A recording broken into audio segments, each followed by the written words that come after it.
يا أيها الناس اتقوا ربكم الذي خلقكم من نفس واحدة وخلق منها زوجها وبث منهما رجالا كثيرا ونساء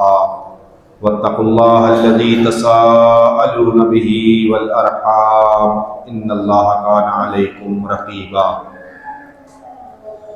يا أيها الذين آمنوا اتقوا الله وقولوا قولا سديدا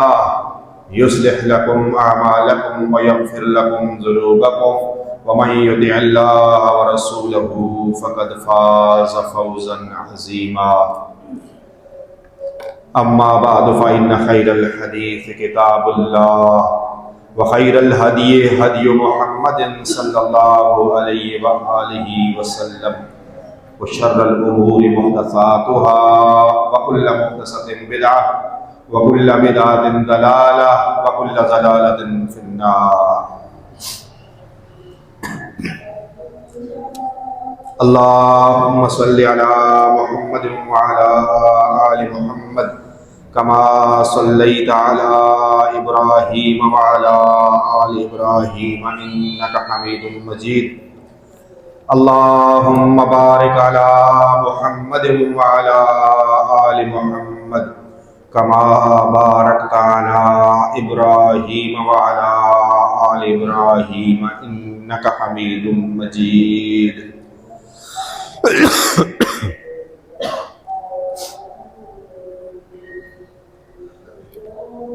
اللہ تعالیٰ کی رحمتوں،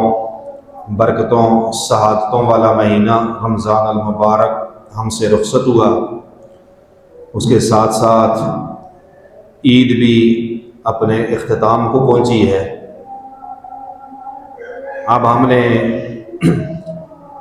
اپنی زندگیوں کا محاسبہ کرنا ہے اور اپنے اس پورے ماہ رمضان میں جو کچھ ہم سمیٹ سکے ہیں اللہ تعالیٰ کی رحمتوں کی صورت میں، برکتوں کی صورت میں، مغفرتوں کی صورت میں، سعادتوں کی صورت میں،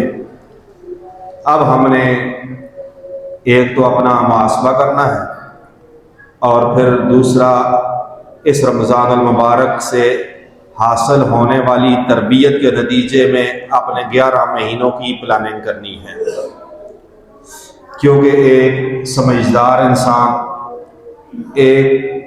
باشعور انسان، عقل مند انسان وہ دنیاوی لحاظ سے بھی بڑا سمجھدار ہوتا ہے کہ جب کوئی کاروبار شروع کرتا ہے تو اس کاروبار کے کبھی 1 مہینے کے بعد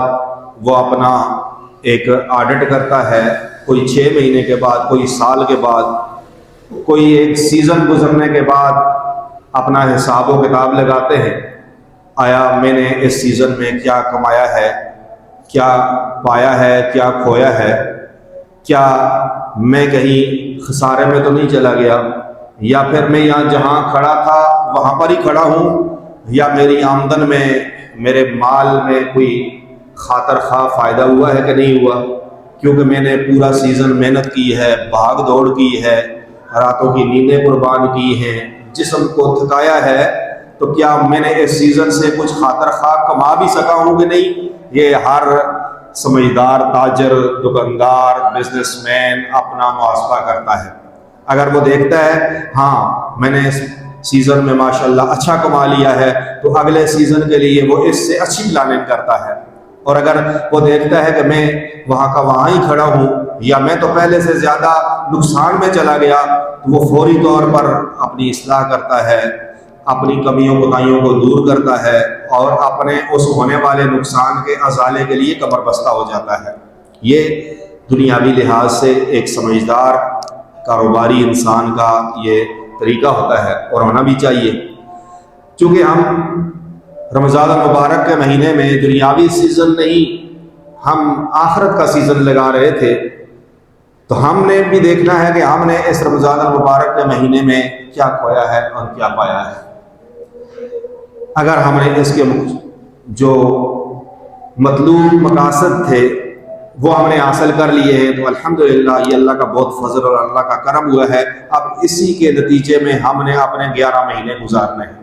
اور اگر ہم مطلوبہ مقاصد نہیں پا سکے ہیں، اگرچہ رمضان گزر گیا ہے لیکن زندگی کی سانسیں ابھی باقی ہیں، اللہ تعالیٰ سے توبہ اور استغفار کرتے ہوئے، اپنی ان تمام کمیوں کوتاہیوں پر اللہ سے معافیہ مانگتے ہوئے اپنی زندگی کے اندر تبدیلیاں پیدا کرنی چاہیے اور اپنے اس نقصان کا ازالہ کرنا چاہیے۔ دو چیزیں مقصود تھی رمضان المبارک کی جو آپ رمضان شروع ہونے سے پہلے ہی علماء کرام سے خطبات میں، جمعہ میں، بیان، واعظ اور نصیحت میں سنتے ہیں۔ ایک یہ سب سے پہلا مقصود کہ رمضان آئے اور ہم اپنی اگر بخشش نہ کروا سکے تو ہم اللہ کے نزدیک بڑے ہی پھٹکار والے، اللہ کی رحمت سے دور اور اللہ کے نزدیک انتہائی مبغوض انسان ٹھہریں گے۔ تو اگر ہم نے ایسا کر لیا ہے کہ اپنے گناہوں کی بخشش کروا لی ہے تو الحمدللہ۔ دوسرا مقصد یہ تھا کہ اس رمضان المبارک کے مہینے میں ہم متقی بن جائیں، ہم پرہیزگار بن جائیں، ہم اللہ تعالیٰ سے ڈرنے والے بن جائیں۔ اگر ہم بن گئے ہیں تو بہت اچھی بات ہے، کیونکہ یہ رمضان آیا ہی میری اور آپ کی تربیت کے لیے تھا۔ کیسی تربیت کے لیے؟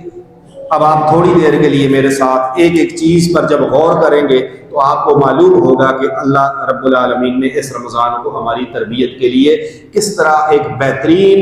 بہترین جو ہے ایک شیڈول بنا کر ہمارے لیے بھیجا ہے۔ دیکھیں، ہم نے رمضان گزارا، اللہ رب العالمین نے ہمارے اوپر جائز اور حلال چیزوں کو ممنوع کر دیا کہ یہ حلال کھانے ہیں، لیکن آپ نے اس ٹائم سے لے کر اس ٹائم تک کھانے نہیں ہیں۔ یہ مشروبات حلال ہیں، لیکن اس ٹائم سے لے کر اس ٹائم تک ان حلال مشروبات سے بھی اپنے آپ کو بچانا ہے۔ یہ خواہش نفس کی تکمیل ہے، جائز ہے، حلال ہے، آپ کی حلال بیوی ہے، لیکن آپ نے اس سے بھی اس ٹائم سے لے کر اس ٹائم تک اپنے آپ کو روکنا ہے۔ مقصد کیا تھا کہ ایک مہینے کی اس ٹریننگ میں جائز اور حلال چیزوں سے روک کر رب العالمین ہمارے لیے وہ آسان کرنا چاہتے ہیں کہ باقی سال کے 11 مہینے جو چیزیں میں نے آپ پر ہمیشہ کے لیے حرام کر دی ہیں ان سے آپ رک جاؤ، باز آ جاؤ۔ یہ آپ کے لیے اس ٹریننگ کی وجہ سے آسان ہو جائے گا۔ مثلا ایک شخص صبح سے لے کے شام تک 12 گھنٹے، 14 گھنٹے، 16 گھنٹے کا روزہ رکھتا ہے، حلال چیزوں سے رک جاتا ہے، یعنی کھانا حلال ہے، پینا حلال ہے، اس سے رک جاتا ہے، تو پھر اللہ رب العالمین نے جس طرح ان چیزوں سے روکا ہے تو اس کے بعد پورے 11 مہینے رمضان سمیت 12 مہینے اللہ نے ہمیں حرام کردہ چیزوں سے، چاہے وہ نشے کی صورت میں ہے منع کر دیا، حرام کر دیا ہے، مطلق حرام کر دیا ہے، وہ حرام ہے، اس کے لیے کوئی وقت نہیں ہے کہ اس وقت سے لے کر اس وقت تک حرام ہے، اس مہینے میں حرام ہے باقی حلال ہے، نہیں، مطلق تمہارے اوپر زندگی کی آخری سانسوں تک تمہارے لیے منشیات کا استعمال، نشہ آور چیزوں کا استعمال حرام ہے۔ تمہارے اوپر اپنے مسلمان بھائی کا مال ناحق طریقے سے، ناجائز طریقے سے کھانا حرام ہے، رشوت کی صورت میں، سود کی صورت میں، دھوکہ دہی کی صورت میں، قبضے اور غصب کی صورت میں، جھوٹ اور فراڈ کی صورت میں، کسی بھی طریقے سے اپنے مسلمان بھائی کا مال حلال نہیں ہے، اس سے اپنے آپ کو بچانا ہے۔ کوئی بھی نشہ آور چیز آپ کے لیے حلال نہیں ہے، یہ شراب ہے، یہ ہیروئن ہے، یہ چرس ہے، یہ سگریٹ ہے، یہ نسوار ہے، یہ گٹکا ہے، جتنی بھی چیزیں ہیں یہ بھی آپ کے اوپر اسی طرح حرام ہے جس طرح اللہ نے آپ کو ایک تربیت دی ہے کہ روزے کی حالت میں حلال چیزوں سے روک کر ہماری تربیت کی ہے۔ یہ رمضان تربیت کا مہینہ تھا۔ اگر ہم رمضان المبارک کے بعد بھی اللہ کی حرام کردہ چیزوں سے اپنے آپ کو بچا رہے ہیں تو سمجھو کہ ہم نے رمضان سے پوری تربیت حاصل کر لی ہے، اور اب اس کے چارج پر ہم 11 مہینے الحمدللہ گزار سکیں گے۔ اگر ہم ایسا کر رہے ہیں تو ہم نے رمضان کے مقصد کو پورا کر لیا ہے۔ دوسری مثال، اللہ رب العالمین نے ہمیں روزہ رکھوا کر ہماری شہوات نفس کو کم کیا ہے تاکہ ہمارے کنٹرول میں رہے۔ جیسا کہ ایک حدیث میں اللہ کے نبی صلی اللہ علیہ وآلہ وسلم نے فرمایا، یا معاشر الشباب، اے نوجوانوں کی جماعت، تم میں سے جو کوئی نکاح کی طاقت اور استطاعت رکھتا ہے اسے چاہیے کہ وہ نکاح کرے، کیونکہ اگر وہ اس کی طاقت اور استطاعت نہیں رکھتا ہے تو اسے چاہیے کہ روزے رکھے، اس لیے کہ روزہ اس کی آنکھوں کی حفاظت، اس کی نگاہوں کی حفاظت کرتا ہے اور اس کی شرمگاہ کی حفاظت کرتا ہے، وہ اس کے لیے وجا ہے۔ وجا یعنی شہوت کی تیزی کو ختم کرتا ہے۔ روزے کا مقصد شہوت کی تیزی کو ختم کرنا۔ یہ نفلی روزوں کا حکم دیا ہے ان نوجوانوں کو جو نکاح کی طاقت اور استطاعت نہیں رکھتے ہیں، تو ان کے نگاہ کی پاک دامنی کے لیے، ان کی عفت اور حیا کے لیے، ان کو زنا سے بچانے کے لیے روزے کا حکم دیا ہے۔ تو اللہ رب العالمین نے فرضی روزوں میں بھی ہماری نگاہوں کی حفاظت، ہماری شرمگاہوں کی حفاظت، ہمارے عفت حیا، ہماری پاک دامنی کا انتظام کر کے کہ تاکہ سال کے 11 مہینے ہمارے اندر وہ بے حیائی نہ آ جائے، ہمارے اندر وہ بری عادتیں نہ آ جائیں، ہماری نگاہوں کی حفاظت ہو، ہمارے نفس کی حفاظت ہو۔ اللہ رب العالمین نے روزوں کو فرض کر کے ایک مقصد یہ رکھا تھا، اگر وہ پورا ہو گیا ہے اور ہم سال کے 11 مہینے اس پر عمل پیرا ہیں، الحمدللہ کہ ہم نے رمضان سے تربیت لے لی ہے۔ تیسری چیز کہ اللہ کے رسول صلی اللہ علیہ وآلہ وسلم نے فرمایا، آپ الحمدللہ پورا رمضان کا مہینہ یہ احکام اور مسائل سنتے رہے ہیں، لیکن یہ ہے کہ اب ہم نے دیکھنا یہ ہے کہ ان سے ہم نے جو کچھ حاصل کیا ہے، کیا سال کے 11 مہینوں کے لیے ہماری تربیت کا انتظام ہو گیا ہے کہ نہیں۔ اللہ کے رسول صلی اللہ علیہ وآلہ وسلم نے فرمایا، روزے کی حالت میں اگر آپ کے ساتھ کوئی جھگڑا کرتا ہے نا، تو آپ نے اس کے ساتھ جھگڑا نہیں کرنا، بلکہ وہ اگر زبردستی جھگڑا کرے تب بھی آپ نے کہنا ہے کہ بھائی میں روزے سے ہوں، میں روزے سے ہوں۔ تو گویا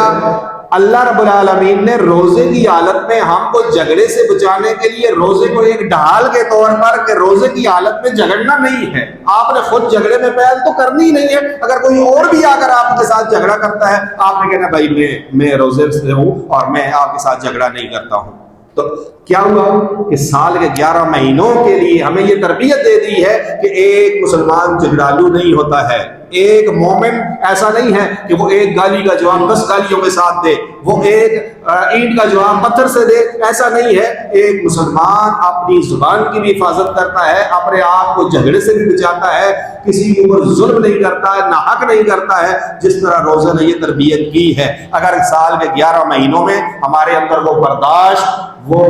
صبر اور ہمارے اندر وہ تحمل اور وہ بردباری اگر پیدا ہو چکی ہے کہ ہم جھگڑالو نہیں ہیں، ہم صبر اور برداشت کرنے والے ہیں، تو ہم نے رمضان سے اپنا مقصد پا لیا ہے اور رمضان نے ہماری تربیت کر دی ہے۔ اسی طرح اللہ کے رسول صلی اللہ علیہ وآلہ وسلم نے روزے کی حالت میں یہ فرمایا تھا،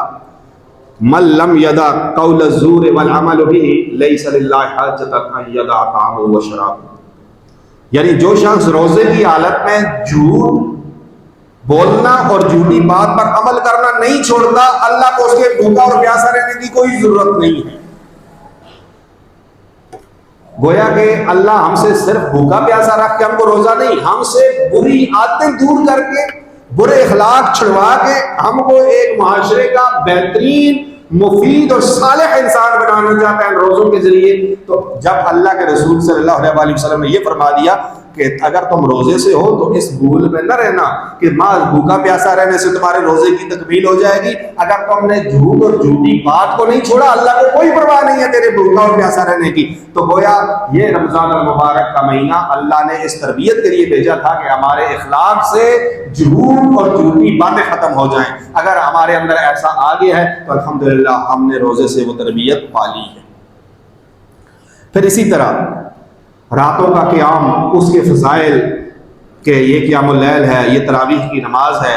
یہ حقیقت میں ان فرائض کی حفاظت کی تربیت تھی کہ جس طرح ہم نفلی نماز میں بڑا اہتمام، بڑے جوش و خروش کے ساتھ مسجدیں بھری ہوئی ہیں، ہر طرف رونق ہی رونق ہے، قرآن سنائے جا رہے ہیں اور تلاوتیں ہو رہی ہیں، تو جس طرح ہم نے رمضان المبارک کے مہینے میں نفلی قیام کا اتنا بہترین انتظام کیا ہے، اہتمام کیا ہے، تو یہ ہمارے لیے تربیت تھی کہ باقی فرضی نمازوں کی ہماری حفاظت ہو۔ اگر ہم نے ایسا کر لیا ہے تو ہم نے رمضان کی اس تربیت کا مقصد پا لیا ہے۔ اگر ایسا نہیں کیا ہے کہ رمضان المبارک کے مہینے میں میرا جوش و خروش اتنا تھا کہ میں تراویح کی نماز کے لیے بہت جلدی مسجد میں پہنچ جاتا تھا، دور دراز کی مسجدوں میں جاتا تھا، بہترین قاری صاحب کی آواز کے لیے لمبا سفر طے کر کے جاتا تھا، فجر کی نماز میں حاضر ہوتا تھا، لیکن شمال کا چاند نظر آنے کے بعد مسجدیں ویران ہو جائیں اور فرضی نمازوں سے لوگ غافل ہو جائیں اور راتوں کا قیام کرنے والے، تراویح کا اہتمام کرنے والے، نفلی عبادت کے اندر جوش و خروش دکھانے والے اگر فرضی عبادت سے غافل ہو جائیں تو سمجھ لو کہ انہوں نے رمضان کے مقصد کو نہیں پایا۔ اگر رمضان المبارک نے جو تربیت دی تھی وہ اس تربیت کو وہ نہیں پا سکے۔ اعتکاف میں بیٹھنے والے، صبح و شام اللہ کے سامنے گڑ گڑانے والے، نوافل کی پابندی کرنے والے اگر فرض نماز سے غافل ہو چکے ہیں، ان کے اعتکاف نے انہیں کچھ نہیں دیا ہے، ان کے قیام رمضان نے انہیں کچھ نہیں دیا ہے کہ جنہوں نے فرضی نمازوں کو ضائع کر دیا۔ اگر فرضی نمازوں کی حفاظت نہیں ہے، باجماعت نماز کا اہتمام نہیں ہے، فجر کی نماز میں حاضری نہیں ہے، تو رمضان المبارک کا کوئی جوش و خروش، وہ ایک مہینے کا ایک تہوار ایک سیزن تھا جو گزر گیا ہے، اس نے ہمیں کچھ نہیں دیا، اس سے ہم کچھ نہیں حاصل کر سکے۔ اگر ایک شخص رمضان المبارک کے مہینے میں تلاوت کرتا ہے،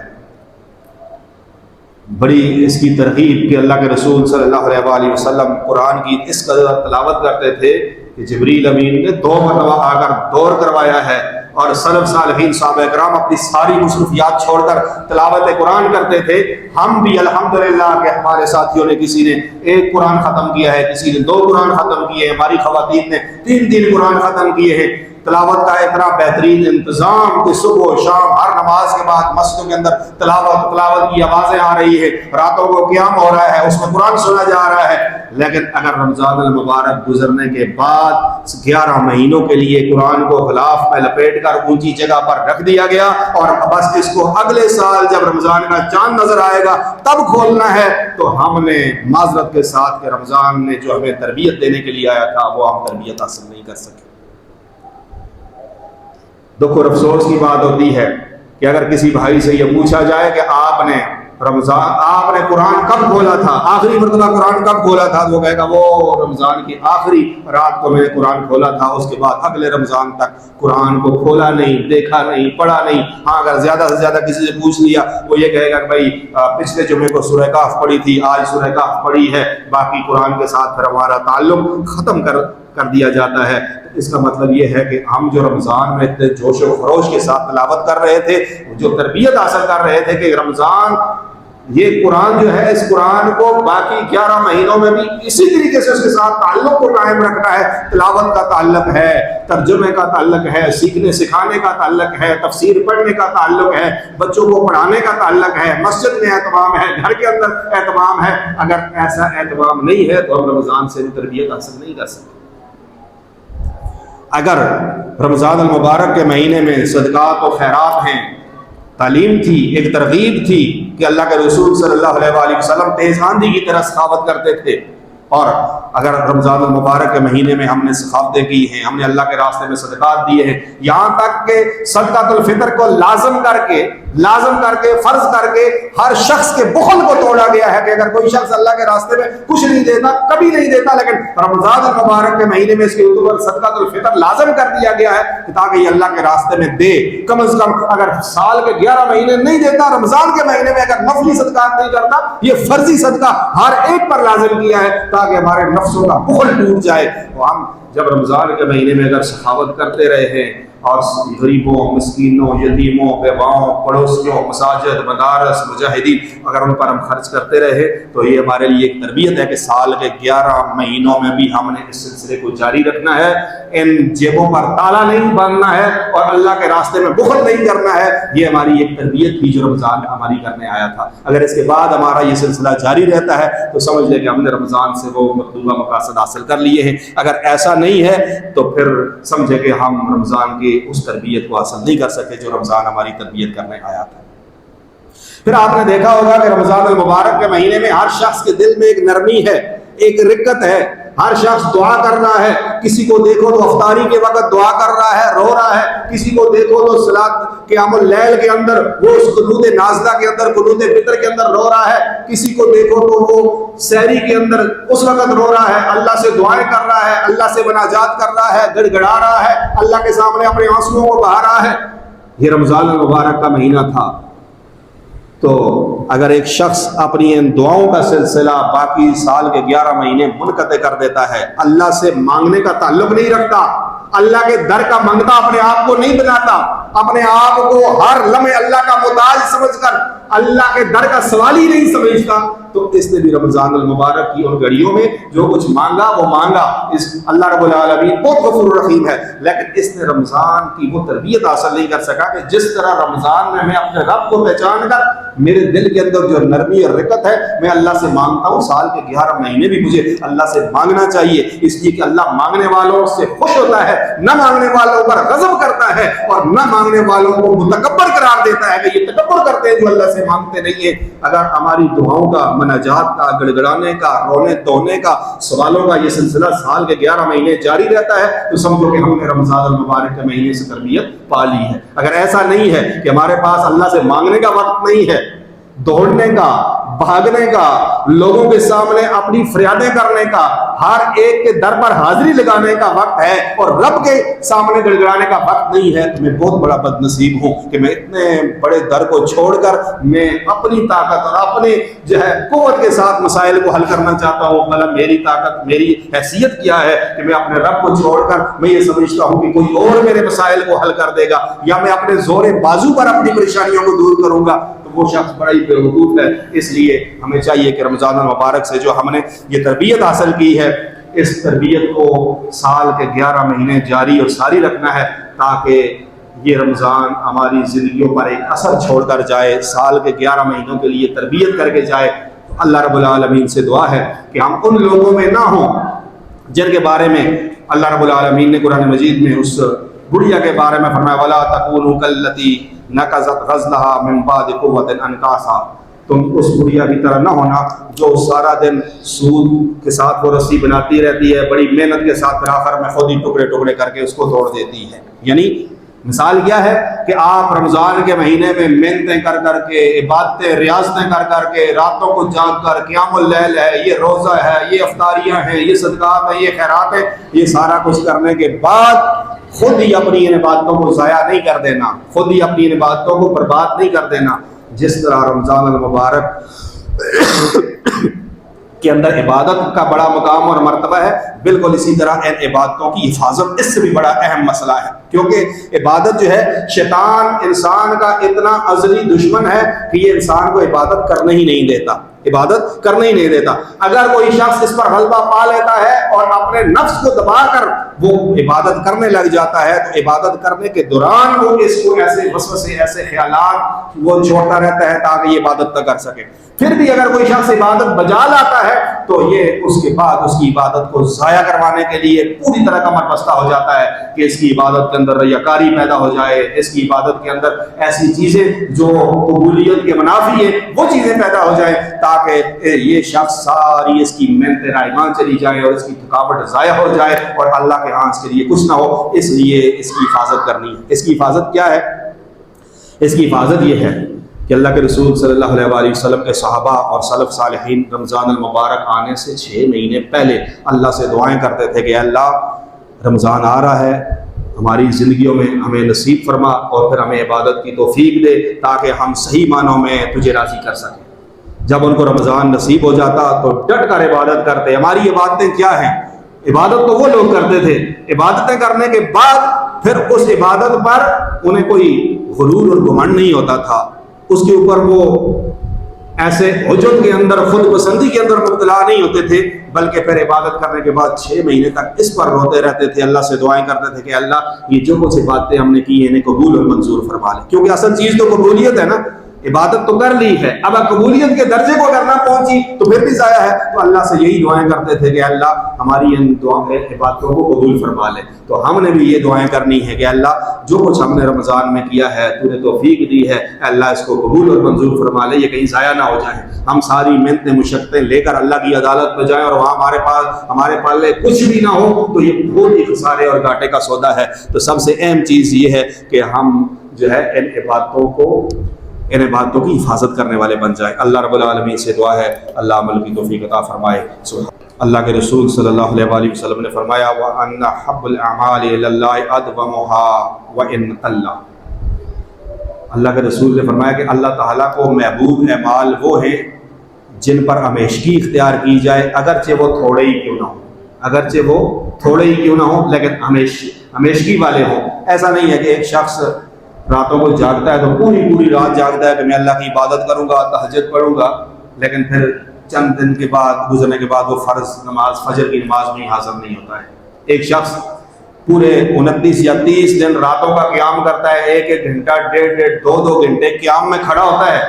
اور پھر جب رمضان گزرتا ہے تو وہ فرض نماز کے لیے مسجد کی طرف ہی نہیں آتا۔ ایک شخص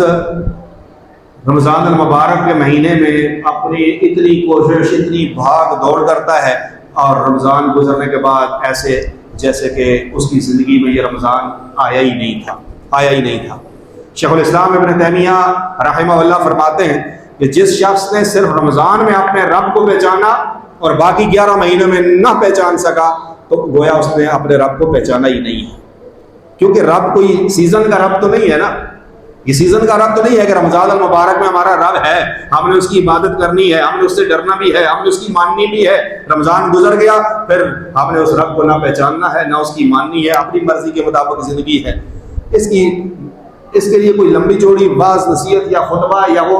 تجزیہ کرنے کی ضرورت نہیں، آپ خود دیکھ لیں۔ اگر آپ کی مسجد کے نمازیوں کی تعداد رمضان المبارک کے مہینے میں فجر میں اگر مسجد بھری ہوئی تھی اور رمضان گزرنے کے بعد آپ کی 1-2 صفیں برابر نہیں ہوتی ہیں، تو یہ سب کچھ آپ اپنے سامنے رکھ لیں کہ ہم نے رمضان سے کچھ بھی حاصل نہیں کیا ہے، اور ہمیں اللہ سے ڈرنا چاہیے کہ ہماری یہ ساری محنتیں، کیونکہ نیکی کی قبولیت کے لیے یہ بات بھی ذہن نشین کر لیں،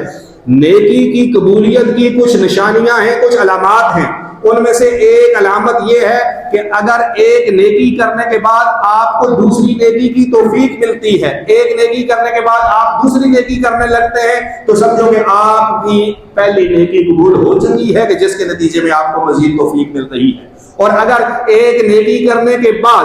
آپ سے وہ نیکی کی توفیق سلب کر لی جاتی ہے، تو ڈر ہے کہ وہ آپ کی پہلی نیکی بھی قبول ہوئی ہے یا نہیں ہوئی ہے۔ اب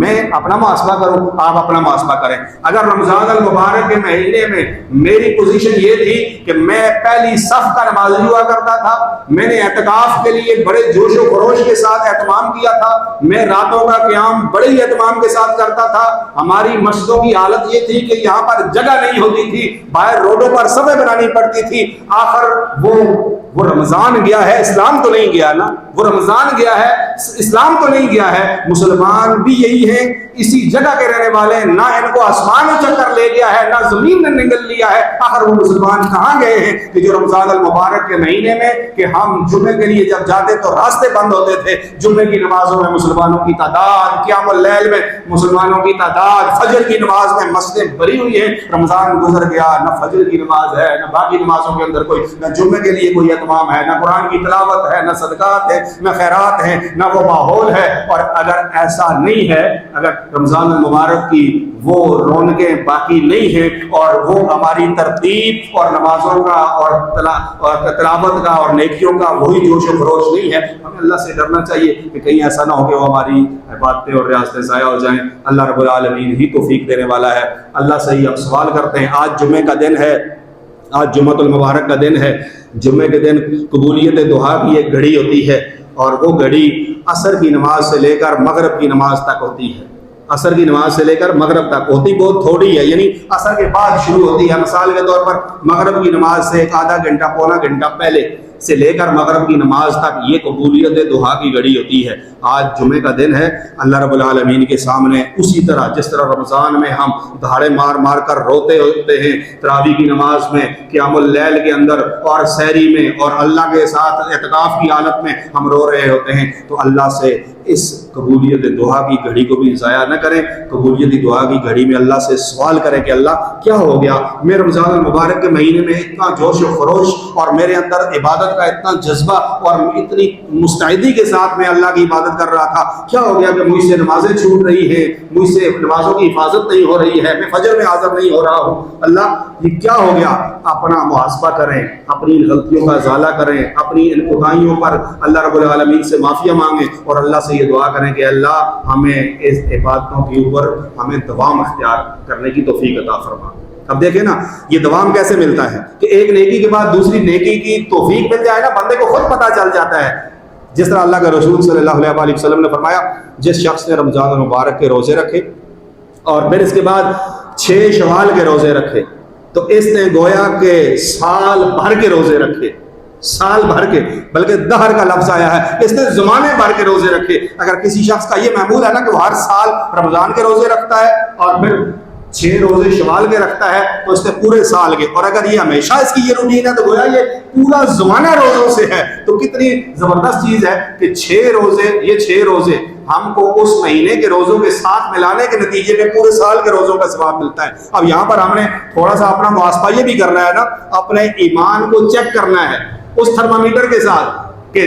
آیا اگر میرے رمضان المبارک کی نیکیاں قبول ہیں تو پھر مجھے ان 6 روزوں کی بھی توفیق مل جائے گی، اور اگر مجھے ان 6 روزوں کی توفیق نہیں ملتی ہے کہ میں پورے 29 روزے میں نے رکھ لیے، مجھے کوئی تکلیف پریشانی نہیں ہوئی، یہ 6 روزے رکھتے ہوئے میرے اوپر شیطان نے ایک اتنا بڑا وبال بنا لیا کہ میں یہ کیسے رکھوں گا، ابھی تو گرمی بھی بہت ہو گئی ہے، ابھی کام کاج، ابھی روٹین بھی چینج ہو گئی ہے، اب میں کیسے یہ روزے رکھوں گا۔ اگر شیطان نے ہمارے لیے ان روزوں کو اتنا مشکل بنا دیا ہے اور اتنا ہمارے لیے خوفناک بنا دیا ہے، اور اگر ہم یہ روزے نہ رکھ سکے نا تو پھر یہ ڈر جانا چاہیے کہ یہ جو ہمیں اگلی نیکی کی توفیق نہیں مل رہی نا، تو پہلی نیکیاں قبول ہیں یا نہیں ہیں، اس پر ہمیں فکر مند ہونا چاہیے۔ اللہ رب العالمین ہماری نیکیوں کو قبول کر لے، رب العالمین ہمارے روزوں کو، ہمارے قیام کو، ہماری تلاوتوں کو، ہمارے صدقات اور خیرات کو قبول کر کے ہماری نجات کا ذریعہ بنا دے، اور رب العالمین سال کے 11 مہینے ہمیں ان نیکیوں کی حفاظت کرنے کی توفیق عطا فرمائے اور ان کے اوپر دوام اختیار کرنے کی توفیق عطا فرمائے، اور رب العالمین ہمیں ان لوگوں کے اندر شامل کر لے رب العالمین کہ ہم اللہ کے صحیح، اللہ کی معرفت رکھنے والے، اللہ کی پہچان رکھنے والے، ہم سیزن کے وپاری نہ بنے، ہم پورے سال اپنے رب کے بندے بنے، پورے سال اپنے رب کے مطیع اور فرمانبردار بن جائیں۔ سبحانک اللہم و بحمدک، اشہد ان لا الہ الا انت، استغفرک و اتوب الیک۔